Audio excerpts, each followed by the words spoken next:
How to exercise when you have cancer fatigue. I'm JC. I'm a clinical exercise specialist and cancer exercise physiologist. So let's talk about cancer fatigue. Cancer fatigue is a little bit more complicated than just tiredness. It's regular tiredness. You go to bed, you rest, you take a nap, and then you wake up feeling re energized. Maybe you have some coffee and it goes away. With cancer fatigue, it does not. There is no medication for cancer fatigue. There is no cure for cancer fatigue. If you're watching the YouTube, then I did some quotations on that. But one of the things that has been shown to help with cancer fatigue is exercise. And I know it sounds counterintuitive. I know it sounds like a catch 22 where it's like, well, I don't have the energy to exercise. So how do you expect me to exercise so that way my fatigue goes down? And that's what this episode's all about. It's all about how to get you moving so that way you can experience the benefits of exercise. Now, the first thing I want you to know is that you're going to need to practice the 10-minute rule.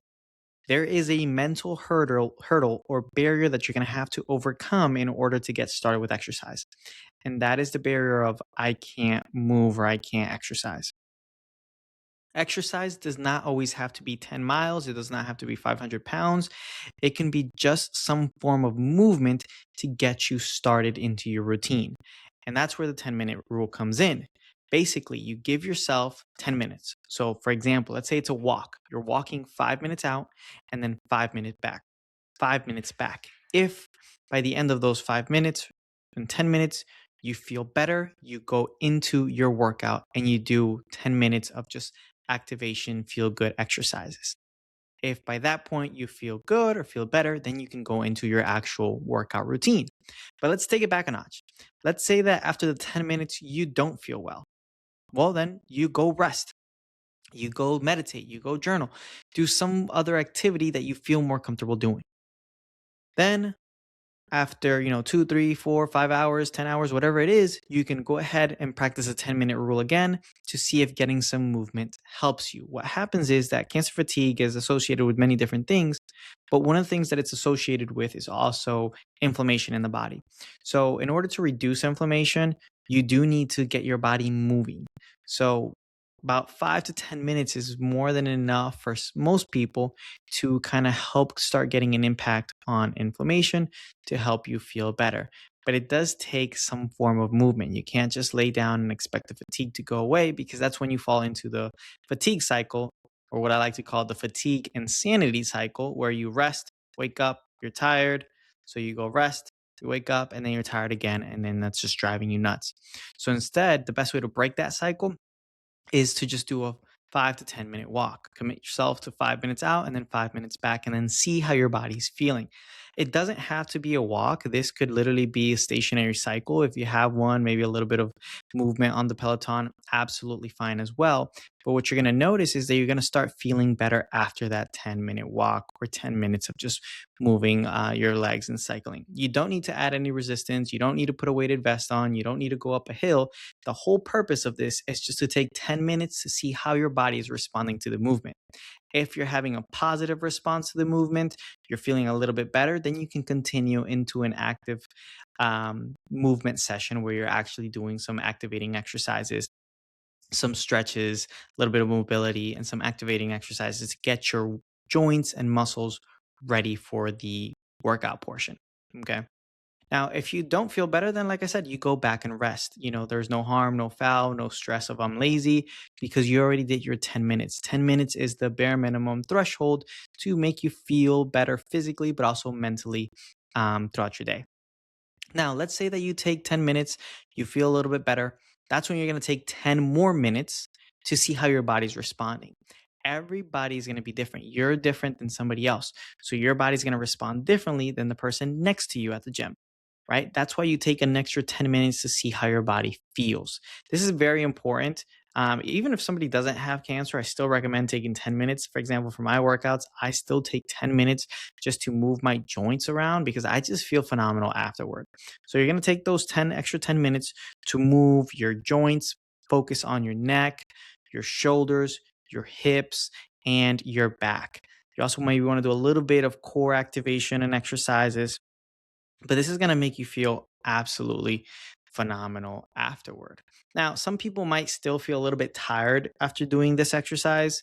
And that's okay, because by this point, you basically did 20 minutes of work, and that's phenomenal. Phenomenal. You can just go ahead and rest And you don't have to feel, you know, drained or guilty for not moving that day because you did 20 minutes of a workout of movement and that's something to be proud of. So if after those 10 minutes of just activation exercises, what are these? These are your stereotypical exercises that you would do in a physical therapy clinic. For example, your glute bridges, some clamshells, maybe some chest flies, some calf raises, anything that you can do kind of lying down, maybe standing up that just kind of isolates or focuses in on the smaller muscle groups just to get some movement going. A little bit of rowing, some light resistance bands are great to be using for this. It's just to get your joints moving, really, so you can prepare yourself for the workout. And that should take about 10 minutes to do. It shouldn't be hard. It should be very light, feel very gentle on the joints, but it should feel better. The goal of this is not to strain yourself during this part. It's just to maybe break into at most a light sweat, at most. But the very minimum, you should at least feel like your body worked out a tiny, tiny bit. And after those 10 minutes, after doing the activation exercises, if you don't feel well, like I said, you can go rest. But let's say you still feel good. This is where you actually go into your workout. And during your workout, you're going to focus on four key movements: a leg exercise, a chest, a back, and then a core exercise. That's it. You're only going to do chest, back, legs, and core. Once again, it's just four exercises, and you're only going to do 2 sets. I don't want people doing 3 sets because by the third set, you really got to push yourself. There's a big difference. That first set, you feel good. That second set, you're like, okay, I worked a little bit, but mentally, you still feel good and ready and prepared to keep going. Once you do 3 sets, that's when you're like, oh, crap. I don't know if I can get through the workout. So I always say stick with 2 sets. And then after you do those four exercises, you're done with a workout. Now, let's say that you're feeling really, really good. Let's say it's one of those days where you don't have any fatigue. You still do your 10 minutes of just cardio. You do your 10 minutes of activation. And then you do your four exercises. But with those four exercises, you're going to superset them. So you're going to do a leg exercise with the core. You're going to do a chest exercise with a bicep. And then you're going to do a back exercise with a tricep exercise. And it's just kind of 3 blocks of exercises for 2 sets. You're going to do anywhere between 6 to 12 reps within those blocks. And then that's your full workout. And by that point, you did some cardio, you did some stretching, you did some mobility, and you got your full workout in of heavy lifting weights. It doesn't have to be left heavy. Heavy for one person can be 20 pounds, heavy for another person can be 5 pounds. I have some online coaching clients that heavy is 5 pounds. I have some online coaching clients that heavy is 3 pounds. Now, because heavy depends on the load that you're putting on the muscle. So, for example, the legs, heavy might be 50 pounds.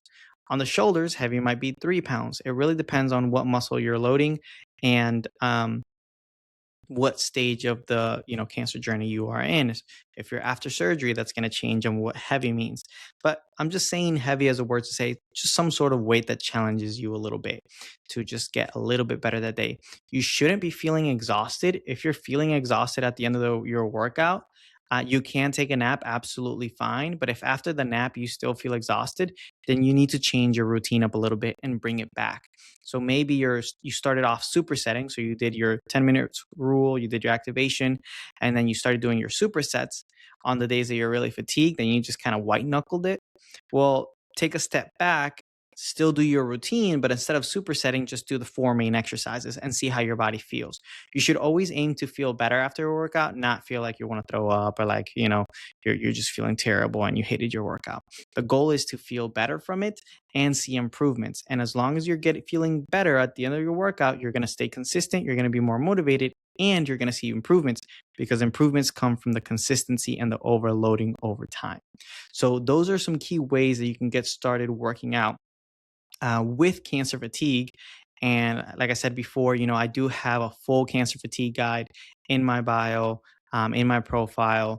And it goes over, what cancer fatigue is, how to do the exercises, what foods to eat. And it does give you a plan of exercises to do to follow so that way you can reduce your cancer fatigue. So you can get that in the bio. I'll put that in the link below as well. And once again, I'm JC. I'm a clinical exercise physiologist. I help cancer survivors all around the world just get started with exercise, feel better, lose weight, build muscle, and reduce cancer fatigue. I hope you have a great rest of your day. And if this was helpful, let me know in the comments below. And if you have any questions, I'm always happy to help. Take care.